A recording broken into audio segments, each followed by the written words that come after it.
গুরুতর যে অভিযোগটা, ঢাকা বিশ্ববিদ্যালয়ের ব্যালট পেপারকে আপনি কোনোভাবে গাউসুল আজমের নিচতলায় অরক্ষিত অবস্থায় রাখতে পারেন কিনা, সে প্রশ্ন আপনাদের মধ্য দিয়ে বিশ্ববিদ্যালয়কে এবং গোটা জাতিকে, ঢাকা বিশ্ববিদ্যালয় প্রশাসনকে আমি করছি।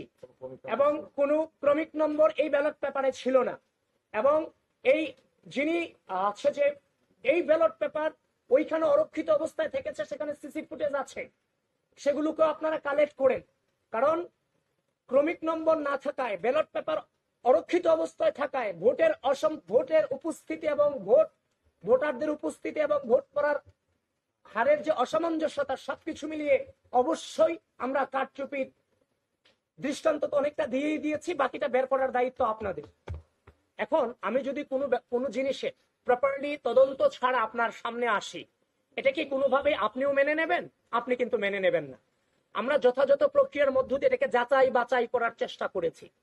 আমরা যেই ফোন দিয়ে ছবি তুলেছে, সেই ফোনের যিনি তুলেছেন তার কাছে আমরা গিয়েছি।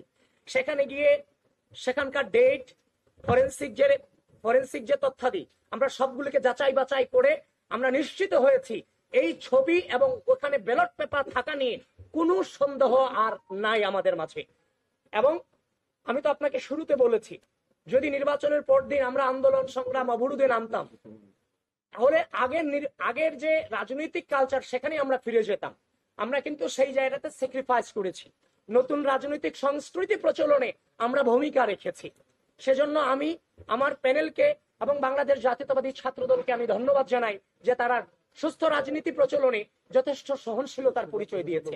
সুতরাং আমরা যথাযথ প্রক্রিয়া, আমরা বিশ্ববিদ্যালয় প্রশাসনের কাছে গিয়েছি, ফোন করেছি, তারা বারবার কালক্ষেপণ করে গেছেন। এখন আপনারা বলবেন, যখন আপনাদের সামনে আসবো আপনারা বলবেন আপনারা বিশ্ববিদ্যালয় প্রশাসনের কাছে গিয়েছেন কিনা। তো আমরা বিশ্ববিদ্যালয় প্রশাসনের কাছে গিয়েছি, সকল প্রকার নিয়ম আমরা মেনেছি।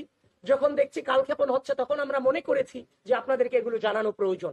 যারই ফলশ্রুতিতে আপনাদের সামনে এসেছি, আপনারা এই বিষয়টা নিয়ে বৃহত্তর ইনভেস্টিগেশন করুন। আমাদের যে দায়িত্ব ছিল, আমরা প্রার্থী হিসেবে যে অসঙ্গতিগুলো পেয়েছিলাম, প্রার্থী হিসেবে যেমন আমার দায়িত্ব, ঢাকা বিশ্ববিদ্যালয়ের ভোটার হিসেবে একজন ঢাকা বিশ্ববিদ্যালয়ের শিক্ষার্থীদের একজন ভোটার হিসেবে তারও দায়িত্ব আছে। সুতরাং আমরা প্রার্থীরাই শুধু অভিযোগ করে যাব, ব্যাপারটা চাইনি। আমরা চাচ্ছিলাম আমাদের যে অভিযোগগুলো, অবশ্যই সেগুলো ঘটেছে, যেহেতু সাধারণ শিক্ষার্থীরা, ভোটাররা সেগুলো নিয়ে আওয়াজ তুলবেন। ইতিমধ্যেই বিভিন্ন প্যানেলের প্রার্থীরা এবং ভোটাররা কিন্তু আওয়াজ তুলেছেন।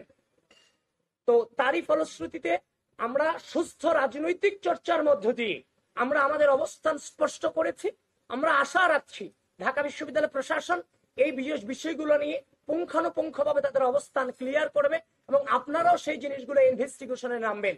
এবং পরবর্তী কর্মসূচি কি হবে সেটা আপনাদেরকে পরবর্তীতে আমরা জানাবো, কিন্তু সেটা সুস্থ রাজনৈতিক সংস্কৃতিকে ধারণ করি। ফলাফল প্রত্যাখ্যান কি প্রত্যাখ্যান না, তার চেয়ে বড় কথা হচ্ছে 2019 সালের যে ডাকসু নির্বাচন হয়েছে, 19 সালে ডাকসু নির্বাচন হয়েছে, সে নির্বাচনকে নিয়েও কিন্তু এখন পর্যালোচনা হচ্ছে।